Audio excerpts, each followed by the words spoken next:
Maray na aldaw, ako pala si Ella Melbesa Cielo, hali sa BS and Day 1A. Ang satuyang pag-uurulayan niyan ay tungkol sa integumentary system na binubuo kan sa tuyang kublit, asin mga pendage ka ni araw kang buhok as buhok.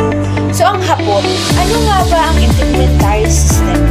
Ang integumentary system ay nag-aakto bilang sarong protektibong hadlang sa satuyang panlaog asin panluwas na kapalibutan kan hawak.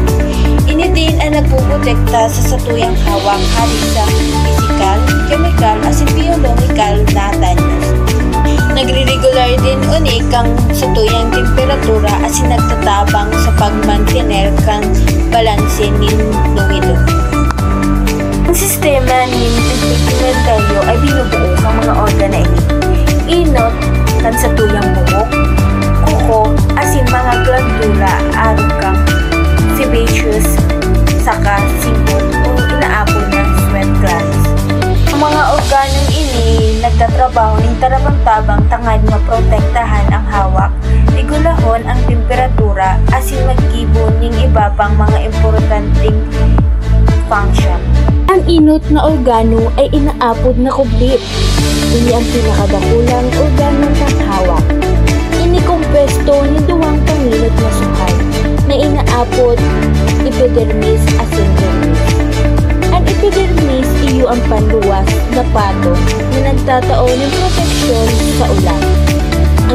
Ang dermis man ay yaon sa irarom na igwanin mga baskulo ni dugo, mga ugat asin mga glandula or glands. Panduwang organo ay ang sapong buho, nagpuprotekta sa hawak hali sa radiation ng UV asin nagtatao ng insulation. Ang pantulong organo man ay ang satuyang kuko na nagpuprotekta sa mga puro kan mga muro asin itis hali sa danos. Ang kublit ay mayaman man sa mga ugat na nagdirikta ng mga sensasyon, siring kang pagdampi, presyon, temperatura, asin kulog. Ang sistema ng integumentaryo igwa din ng mga glandula or glands na inaapod na sebaceous. Ang sebaceous ang nagpuproducer ng liyo or sebum na nagpapalansi asin nagpapabuhaghag sa kublit asin buho. Ang singot or sweat glands nagtatabang sa pagregula kan temperatura kan hawak sa paagi ng pagpuproducer ng singot na nag-i-evaporate at nagpapabugnaw sa kublit. Sistema ng integumentaryo, panginot ang kublit. Igwanin mahalagang papel sa pagregula kan temperatura ng hawak na direktang konektado sa mga law ng thermodinamika.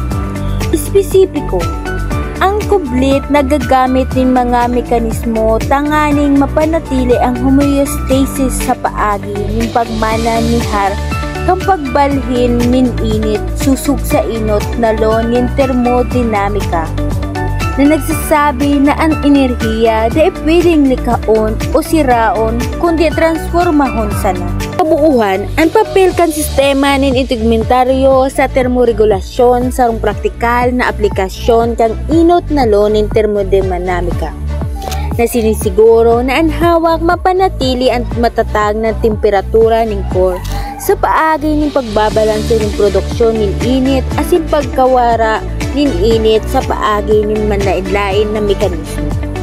Ang panduwang law nagtutukdo kanda ay maiwasang pagkukulang sa mga prosesong ini.